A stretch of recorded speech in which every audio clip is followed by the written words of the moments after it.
Bien, bonjour à toutes et à tous, bienvenue à la Foire du Livre de Brive et bienvenue également au Forum des lecteurs pour une rencontre avec Daniel Picouli. Bonjour Daniel. Bonjour. On va parler ensemble de votre dernier roman 90 secondes publié chez Albin Michel. On va en parler sous le regard de Corrèze TV qui filme en direct cette rencontre. Moi je suis Pierre Croze du réseau social des lecteurs babelio.com. Vous pouvez notamment y découvrir des critiques de livres et ajouter pourquoi pas les vôtres. Il y en a plusieurs centaines de critiques de l'œuvre de Daniel Picouli sur Babelio. Il faut dire, Daniel, que vous êtes l'auteur de plusieurs livres, comme La Lumière des Fous, qui était, je crois, votre premier roman, qui a été publié en 1991. De nombreux autres ont suivi, souvent avec un grand succès, comme Chant de personnes, qui a reçu le Grand Prix des lectrices L en 1995, ou encore L'Enfant Léopard, qui reçoit le prix Renaudot en 1999. Vous avez exploré plusieurs genres, comme la bande dessinée ou la littérature jeunesse. On peut citer par exemple la série Lulu Vroumette, que les plus jeunes d'entre vous connaissent peut-être. C'est une série pour les plus jeunes. Vous avez aussi exploré votre histoire familiale. C'était le cas, par exemple, dans Le Cri muet de l'Iguane. Je cite ce dernier parce qu'il y a des liens entre ce roman, Le Cri muet de l'Iguane, et 90 secondes. Il était déjà un peu question de la montagne pelée, dont nous allons parler ensemble. Juste un mot sur vos autres activités, puisque vous animez également depuis 2014 l'émission Page 19 sur France O, émission dont d'ailleurs Babelio est partenaire. C'est tous les dimanches à midi sur France O. Mais on va parler aujourd'hui ensemble de votre roman 90 secondes, qui raconte l'éruption le 8 mai 1902 d'un volcan, la montagne Pelée, située dans le nord de la Martinique. On est à quelques minutes avant cette éruption que vous faites revivre à travers les yeux, à travers la parole même de la montagne, de ce volcan. C'est une éruption absolument terrible, dévastatrice. 30 000 personnes sont mortes en 90 secondes exactement, d'où le titre du roman. Et la ville de Saint-Pierre est immédiatement détruite. Alors je disais que vous aviez déjà évoqué la montagne Pelée et votre grand-père, dont le chagrin est à l'origine de cette histoire. Qu'est-ce qui vous a poussé à revenir sur cette éruption volcanique ? Alors d'abord, oui, le chagrin d'un grand-père. C'est étonnant de mettre cet écart d'âge, parce que ce grand-père, il a 9 ans. En 1902. Il est né en 1893 à la Martinique, à Fort-de-France, sur les hauts de Trenel. Et c'est un gamin comme tous les gamins qui rêvent. Et lui, il voit la mer. Il a été élevé en regardant les bateaux aller de Fort-de-France à Saint-Pierre. Et ce gosse, il rêve d'un bateau. Un bateau mythique, c'est le Belém. Le Belém, c'est un 3-mâts qu'aujourd'hui encore on peut rencontrer puisque c'est un 3-mâts école. Il est absolument superbe, ce gosse veut le voir. Et qu'est-ce qu'il apprend ? Il apprend que ce 8 mai 1902, ce bateau sera à l'ancre à Saint-Pierre. C'est la fête de l'Ascension, il y a un rassemblement de bateaux.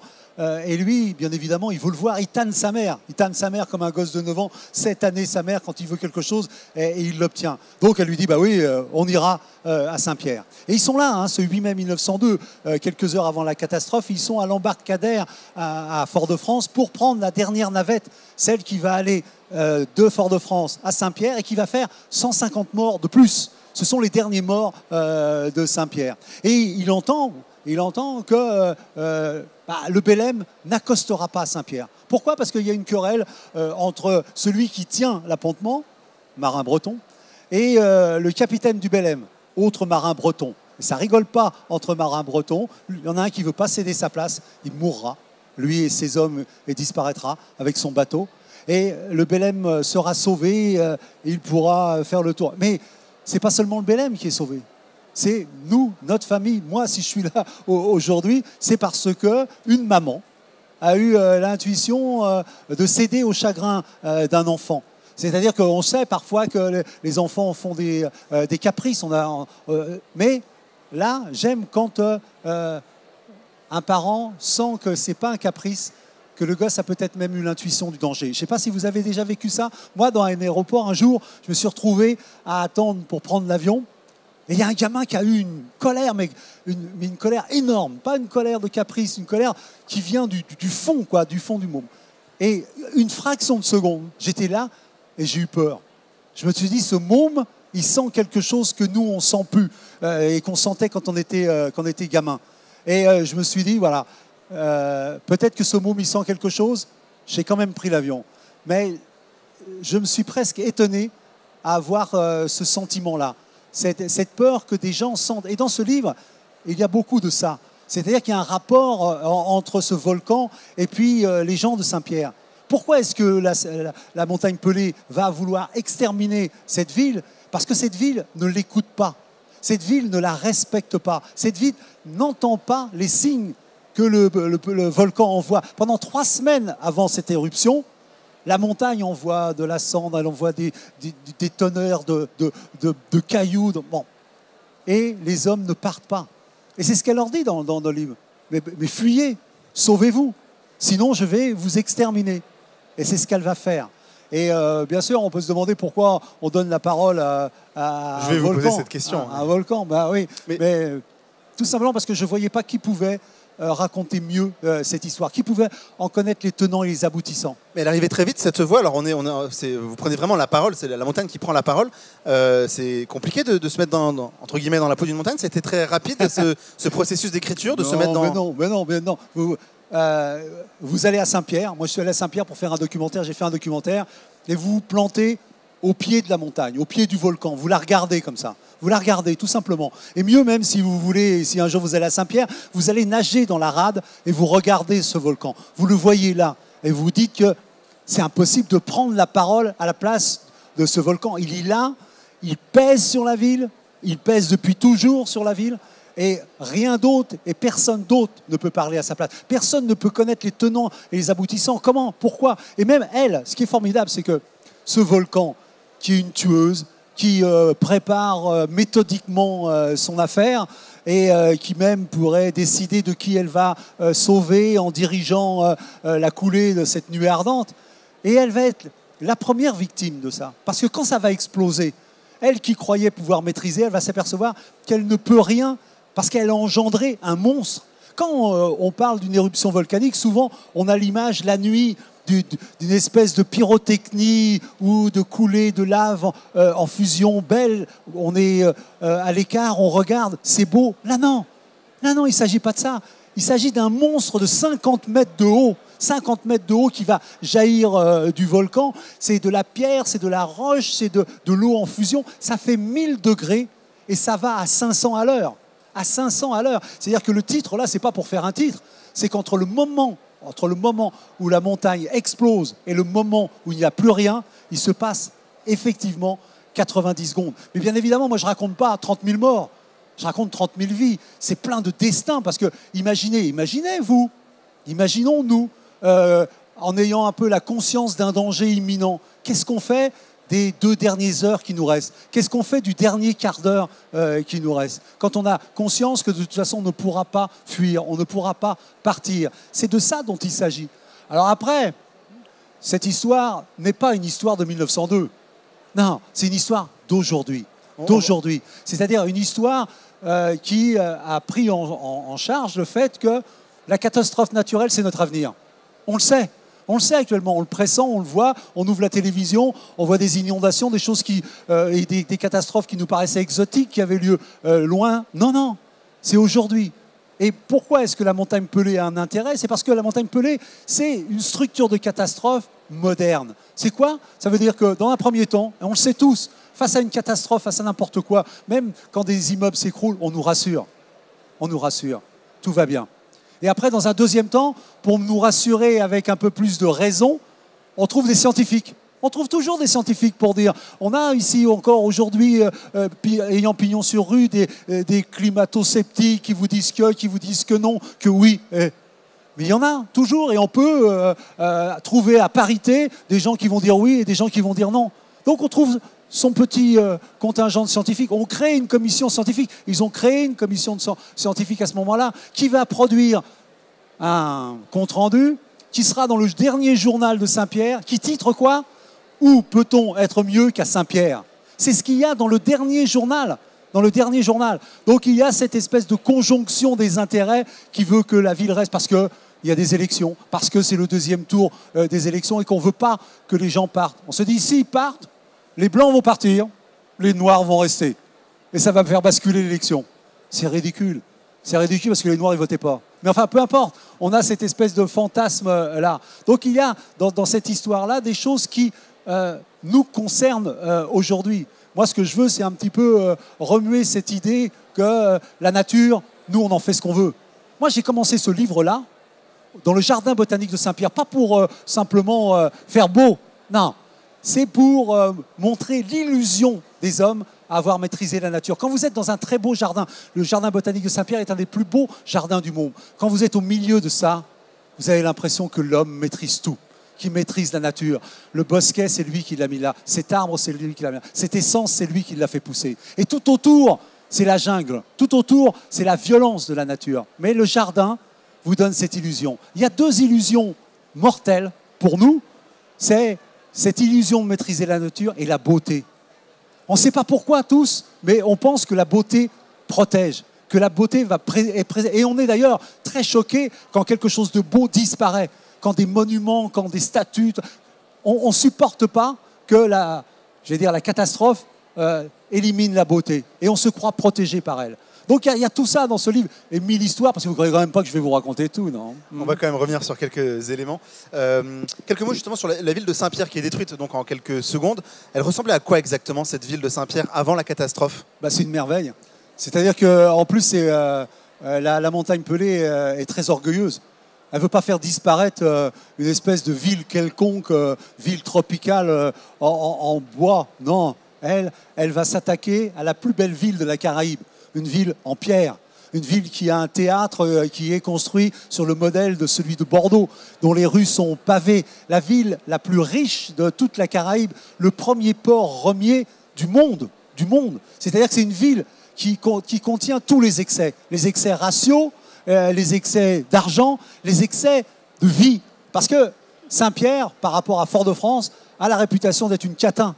C'est une ville de débauchés, comme tous les grands ports au monde vit de façon débauchée. Sauf que à Saint-Pierre, on ne se cache pas. Quand on est une prostituée, on pavoise. On est dans les rues, on est une femme matador, on est couverte d'argent, d'or, et on parade avec son amant au bras, de préférence blanc. C'est ce que Saint-Pierre, et c'est ce qui fait qu'aujourd'hui encore, des gens vous disent que Saint-Pierre méritait de disparaître, que c'est une punition divine, comme il y a eu au tremblement de terre de Lisbonne. On ressort toujours ça régulièrement. Même l'autre jour, il y a eu une tornade, vous avez des évangélistes qui vous disent c'est une punition divine, c'est normal, on est au bord de l'apocalypse. Et il y avait ça aussi, il y avait ça parce qu'on était quand même le jour de l'ascension. La montagne Pelée a cet humour un peu grinçant d'éliminer Saint-Pierre le jour de l'ascension. Le jour où les églises sont pleines, la cathédrale est pleine de gamins qui viennent pour une communion.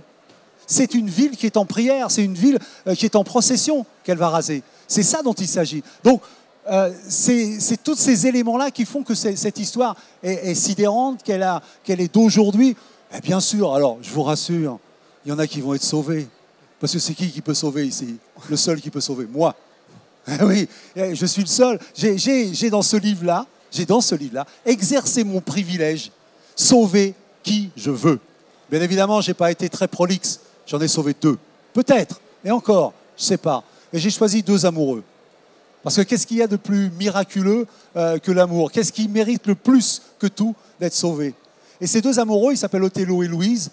L'un est peut-être un peu sombre, l'autre est un peu clair. Parce que je ne sais pas pourquoi, j'aime les mariages métis.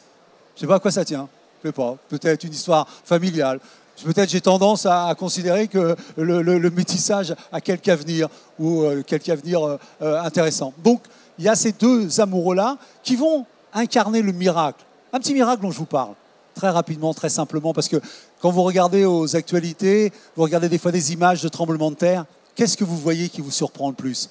Ce n'est pas les décombres, c'est la petite étagère sur laquelle il reste 2 tasses intactes. Et vous avez ça à chaque fois. À chaque fois, c'est cette espèce de miracle qui fait que dans une catastrophe, il y ait des éléments, des objets fragiles qui demeurent. Et moi, j'ai choisi 2 êtres fragiles. Ils ont 18, ils ont 20 ans. Et eux vont être mes 2 petites tasses en porcelaine. Et je vais peut-être les sauver. Peut-être, je vais voir.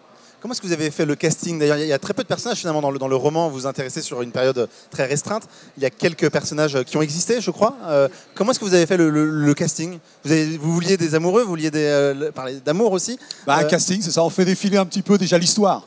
on fait défiler l'histoire et elle, c'est imparable, et ils sont recrutés d'office. C'est-à-dire qu'il y a dans cette histoire-là, effectivement, un gouverneur Moutet, qu'on a fait venir de Fort-de-France quand vraiment le volcan était trop terrifiant. On fait venir ce gouverneur et on veut qu'il paraisse. On veut qu'il vienne à Saint-Pierre avec sa femme et ses enfants pour paraître au balcon. C'est Louis XVI et Marie-Antoinette à Versailles, quand le peuple vient, il faut que ceux que on va peut-être même éliminer ou décapiter paraissent pour nous rassurer. Eux, on va avoir cette précaution, ils vont laisser les enfants à Fort-de-France. Mais ils doivent paraître. C'est-à-dire qu'on leur demande le sacrifice. On leur demande le sacrifice. Et c'est ce qui va se passer. Et c'est ce qui va passer. Il y a bien sûr, il y a des hommes politiques, il y a des hommes possédants, il y a des hommes de presse, parce qu'on ne peut pas, dans une catastrophe, s'empêcher de manipuler la presse. Donc il y a un certain Hurat, qui est tout à fait historique, qui est un mulâtre, et il est de cette classe mulâtre qui s'acoquine avec les Blancs pour rassurer. Et il est le propriétaire d'un journal, pourtant c'est un type progressiste qui a même installé l'école publique à Saint-Pierre. Mais il va se compromettre dans cette histoire-là. Il va mourir, lui aussi. Et il y a quelques possédants qui vont s'en tirer. C'est facile de s'en tirer. Je vous donne la combine. Si d'aventure l'histoire se reproduit, vous montez sur les hauteurs. Ça s'appelle les mornes. Vous avez le volcan qui est là, et autour, il y a des mornes. Si vous montez sur ces mornes, vous ne pouvez pas être atteint par une nuée ardente si vous le choisissez correctement. Problème. Monter sur les mornes, c'était quoi ? C'était quoi quand on était un noir de Saint-Pierre? C'était retourner à l'état d'esclave marron, parce que c'était ce que faisaient les esclaves, se réfugier sur les mornes pour avoir un peu de liberté. Donc, l'esclavage a été aboli en 1848, remonter sur les mornes, c'était revenir avant 1848. Ça n'y paraît pas, mais je vous assure, vous êtes au centre de Saint-Pierre, vous les voyez les mornes, en une demi-heure, 3/4 d'heure, vous êtes sauvés. Vous êtes sauvés. Donc pourquoi est-ce qu'ils ne l'ont pas fait ? Ça fait partie de tous ces méandres tout à fait étonnants d'une ville qui est couverte de cendres. Saint-Pierre, à ce moment-là, c'est Pompéi, avant cette fameuse averse qui a nettoyé, qu'on appelle l'espèce de toilette des morts qui s'est passée à Saint-Pierre. Saint-Pierre a été lavé de toutes les cendres avant d'être éliminé. C'est-à-dire qu'on lui a fait sa toilette des morts avant qu'elle ne périsse. C'est sidérant. Je vais vous dire un truc, moi, si j'étais vous, je lirais ce bouquin. C'est dingue. Parce que franchement, non mais moi-même, non, parce que moi, vous avez peut-être l'impression que je m'excite. Non, c'est que cette histoire est insensée, que cette histoire est extraordinaire, et que la façon qu'elle a d'être incarnée et de nous incarner et de nous projeter dans un futur qui guette et qui rôde, je trouve que c'est ça aussi qui fait de cette histoire une histoire absolument unique. Et moi, ma détresse, c'est que quand vous allez à Saint-Pierre, vous irez à Saint-Pierre, ou certains sont allés à Saint-Pierre, vous ne retrouverez rien de ça. Rien. Parce que justement, eu égard à cette idée que reconstruire Saint-Pierre, ce serait reconstruire cette espèce de ville inconvenante, cette ville racialisée, au lieu de penser que si on reconstruisait au moins un musée à Saint-Pierre, on pourrait prendre conscience de la beauté de ce que c'était, sans oublier les conditions sociales qui étaient là-bas. Moi, j'espère qu'un jour, des gens vont tout simplement, même aujourd'hui on peut, mais pour un rien, aller visiter en 3D un temple, une maison, un château. Moi, j'adorerais que vous puissiez, une fois que vous êtes à Saint-Pierre, entrer dans une salle où vous vous promenez dans la ville, et à la fin, ce sera la nuée ardente. Et là, je crois que tout le monde comprendra de quoi il s'agit. Mais là, il y a vraiment une espèce de complexe qui fait que, non, on ne veut pas reconstruire Saint-Pierre parce qu'on a le sentiment de revenir quasiment à l'époque coloniale. C'est une erreur fondamentale et quelque chose qui méprise l'histoire qu'on ne connaît pas tous. Parce qu'en plus, ceux qui ne veulent pas de cette histoire ne la connaissent pas. Ne la connaissent pas. Mais elle est très, cette histoire, vous disiez qu'on en parlait encore aujourd'hui en Martinique, en parlant peut-être de punition divine. Elle est dans l'ADN de tous les Martiniquais, de vous-même peut-être. Vous avez été bercé par cette histoire de l'éruption? Non, moi j'écris que sur tout ce qu'on ne m'a pas raconté. Non, non, non, non. Moi, moi, mon grand-père, il est martiniquais, il est né à Fort-de-France, mais il a fait la guerre et il est allé travailler aux arsenaux de Tarbes. Et là, il a rencontré une Tarbaise. C'est le début de la mixité chez nous. Il a rencontré une Tarbaise, il est tombé amoureux de cette Tarbaise et il a fait les enfants, dont mon père, qui est né à Tarbes. Et moi, quand j'étais gamin, je ne voyais pas pourquoi, en ayant un père tout noir comme ça, mais vraiment noir, on pouvait être né à Tarbes. Vous allez me dire, de l'autre côté, j'avais ma mère qui était née à Toussy-Moulins. Donc moi, je suis un Français moyen, d'un père né à Tarbes, d'une mère née à Toussy-Moulins. Ça fait ça, pas toujours.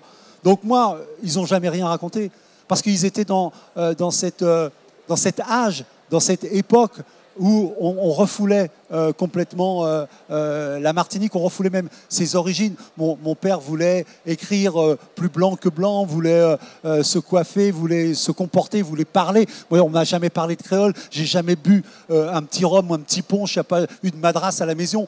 Moi, quand j'ai écrit ce livre-là, je suis tout de suite allé à la rhumerie de la rue Saint-Jacques et j'ai bu un rhum. Là, maintenant, quand je bois un rhum, j'ai le sentiment que je fais quelque chose que je comprends. Avant, je l'aurais reproduit. Là, je comprends ce que ça veut dire. Exemple, vous allez à la rhumerie Saint-Germain ou une rhumerie dans le coin. Vous prenez un petit rhum de Paz. C'est un conseil. Prenez le rhum de Paz. Qu'est-ce que vous buvez? Vous buvez l'histoire d'une plantation, l'histoire d'une rhumerie qui a été ravagée par la montagne Pelée. Elle a tout balayé, sauf un gosse qui était en vacances à l'époque à Bordeaux. Et ce gosse a remonté et est devenu ce De Paz qui a remonté cette rhumerie. Et aujourd'hui, quand vous buvez un petit rhum de Paz, avec modération, vous buvez toute une histoire. Vous buvez la montagne de Saint-Pierre et toute l'histoire de la Martinique jusque-là. Et ça vaut le coup, rien que dans un petit rhum. Pas cher, non? À propos d'histoire, il y a un vrai travail d'historien dans cet ouvrage. Tout est rigoureusement exact, donc il y a des personnages de fiction, mais vous teniez à avoir une histoire qui est exacte. Tous les faits sont réels. J'ai pas envie de me faire engueuler par les historiens. Écoutez, franchement, s'il y a bien un truc qu'il ne faut pas faire si vous faites de l'histoire, c'est commettre des erreurs. Moi, j'ai pris une leçon d'histoire avec Rambo quand il a écrit La Bataille et qu'il a obtenu le prix Goncourt avec. Il me dit, quand j'ai fait l'enfant léopard, il fait, tu peux pas t'imaginer, mon pauvre vieux, dans quoi tu te mets. Tu vas recevoir des lettres, tiens, je te donne un exemple de lettre. Monsieur, page 143 de votre roman, vous écrivez que le revers de l'uniforme du 7e de cavalerie est vert. Monsieur, il est bleu. Vous êtes un nul, chaque. 50 lettres comme ça. Sur les jambes de cheval aussi, les jambes et les pattes, il s'est trompé. Il a reçu des lettres partout. Donc, on vérifie, bien évidemment, mais en même temps, ce que j'aime bien chez les historiens, c'est qu'ils ont cette illusion de savoir. Alors que nous, les romanciers, on se glisse dans toutes les infractuosités de l'histoire, dans tout ce qu'ils ne savent pas. Ils font notre miel, nous faisons notre miel avec ce qu'ils ne savent pas. Alors bien évidemment, en retour, ceux qu'ils savent, ils surveillent. Mais peu importe, avec le roman, vraiment, on peut les balader sans problème. Mais en l'occurrence, tout ce qui est historique est vrai. Par contre, ce qui est romanesque, c'est encore plus vrai. Quelques mots sur le récit, sur la narration. Tout se passe en une journée à peine, en quelques minutes. On dépasse un peu les 90 secondes dans le roman, un peu plus. Qu'est-ce que vous avez décidé à prendre un temps aussi court? Qu'est-ce que ça implique en termes d'écriture aussi? À partir du moment où j'ai choisi ce titre-là, c'est comme si, vous savez, sur les minuteurs, vous remontez et ça fait tic-tac, tic-tac, tic-tac. C'est-à-dire que ce livre-là est complètement calqué sur le temps de la catastrophe. C'est-à-dire que moi, je sais que quand ça va exploser, je n'aurai plus de temps. Je vais devoir, comme la montagne Pelée, subir le mouvement, la vitesse, la puissance de la nuée ardente, la suivre. C'est tout ce que je pourrais faire. Et moi, quand j'ai eu aussi pas un souci, mais un espèce de problème moral, c'est que pendant, mettons, 200 pages, on va dire 200 pages, moi, je vais créer des personnages auxquels vous allez vous attacher. Moi, ce que je veux, c'est que vous les aimiez. Les bons, les gentils, les beaux, les pas beaux, les méchants, que vous les aimiez, que vous entriez en sympathie avec eux. Pourquoi? Pour mieux les tuer. Pour mieux les tuer. C'est-à-dire que je vais vous faire aimer des gens dont je sais, quand arrive le chapitre 13, que je vais devoir tous les tuer. Et là, je me suis arrêté parce que je me suis dit, c'est un peu pervers comme démarche. Donc, tu te dois de leur donner une mort à la hauteur de cet attachement que tu as provoqué chez le lecteur. Je veux que des belles morts. Je veux que des morts qui glorifient ceux qui vont mourir et pas de la petite mort, du trash. Non. Et ça, c'était quelque chose qui pour moi, a été nouveau. C'est la première fois dans un livre où je me trouvais dans un rapport moral avec les personnages que j'avais créés. Il était important que je sois à la hauteur de tout ce que j'avais créé dans les pages qui précèdent. Et à ce moment-là, on est presque au 13e chapitre, je ne sais pas encore qui je vais sauver. Je ne sais pas encore. Et je suis dans cet état-là et j'ai adoré ça. Et en même temps, alors je peux vous dire, je me suis arrêté quelque temps pour bien réfléchir. Parce qu'après, mon problème, et je vous le pose à ceux qui ont quelques notions de physique, quand vous voulez sauver, imaginons, deux amoureux en pleine nuée ardente, vous avez une masse, je viens de vous le dire, qui fait 50 mètres, 1000 degrés, qui avance sur vous à 500 à l'heure. Et vous devez sauver deux jeunes gens de 18 et de 20 ans. Que faites-vous? Je ramasse les copies dans 1 heure. Il faut trouver une solution. Et ce qui est formidable quand on cherche, c'est qu'on trouve les solutions. Je vais vous donner une petite combine si d'aventure ça vous intéresse. C'est que cette force qui détruit va sauver.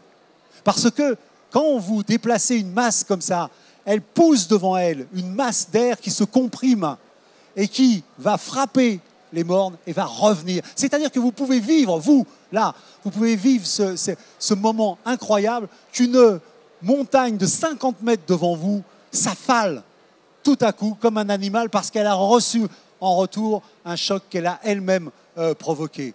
Et là, vous avez une chance de glisser un petit miracle. Encore un mot, peut-être une dernière question. Il y a évidemment la tension liée au volcan, mais on sait qu'il y aura des morts, on sait qu'il va exploser à tout instant. Il y a une autre tension qui est liée aussi à un duel qui a lieu entre deux personnages. On n'en dira pas trop, mais tout de même, il y a un duel entre deux personnages. Et de fait, il y a beaucoup de luttes dans ce roman, de duel au pistolet, la nature contre l'homme. C'est un thème qui vous intéresse Oui, parce qu'on est tous concernés par le duel, l'opposition à. Que ce soit des oppositions personnelles, des oppositions dans la société, des oppositions politiques, des oppositions avec la nature. On est en situation de duel en permanence, on ne le voit pas forcément. Donc j'ai commencé par un duel parce qu'il comporte tous les éléments qui nouent le drame à Saint-Pierre. C'est un jeune homme noir qui s'appelle Othello. En face de lui, c'est un assassin, un tueur à gages qui est payé par... Parce que c'est-à-dire, tout simplement, qu'est-ce que ça veut dire? Ça veut dire qu'à cette époque-là, on n'avait même pas le courage de se battre en duel contre quelqu'un. On payait un tueur à gages pour qu'il vous provoque et le fasse tuer. C'est-à-dire c'est la délégation de la violence. Bon, on connaît tout ça sous des formes autres. Et puis il y a cette idée incroyable que tout bascule, tout est en train de brûler et deux hommes décident de se battre en duel. Et ils décident de mourir dans le plus bel endroit de Saint-Pierre. Ils veulent mourir dans le plus bel endroit. Bon, tous ces paradoxes-là, qui sont des paradoxes humains, oui, bien évidemment, m'intéressent. Mais fondamentalement, pour comprendre cette histoire, il suffit d'avoir vu le Titanic. Parce que c'est un roman Titanic. Vous connaissez la fin, mais moi, pendant 200 pages plus, je vais faire en sorte que vous ayez cette illusion que vous allez pouvoir changer la fin. Vous avez vu le Titanic. Moi, je l'ai vu avec ma fille, le Titanic. Qu'est-ce que j'ai fait en sortant, quand on pleurait tous les deux comme des madeleines parce qu'on pleurait. Voilà. Et moi, qu'est-ce que je lui ai dit là devant ma gosse? Je lui ai dit, moi, je t'aurais sauvé. Mais c'est faux, ça. Mais ça, on va le dire. Ça, on va y croire. Ça, on va le faire jusqu'au dernier moment. Parce que, bien évidemment, le pire, et c'est ce qu'il y a dans ce livre-là, c'est bien sûr son destin personnel à l'égard du dernier moment. Mais imaginons, quand on est avec ses gosses, quand on a deux gosses là, qui sont là dans la chambre, comme vous verrez certaines situations, qu'est-ce qu'on fait quand on sait que c'est inéluctable, que ça va se dérouler? C'est là où est le plus grand drame. Et je ne vous raconterai pas comment ça se passe, mais c'est de cet ordre-là. Donc tous les destins vont se dénouer d'une manière qui nous concerne tous. Tous. Et c'est ça, moi, qui m'a importé dans cette histoire. 1902-2018. Eh bien, merci beaucoup Daniel Picouli. On vous retrouve immédiatement en dédicace, stand L10 et également donc, sur France O tous les dimanches, page 19. Merci beaucoup.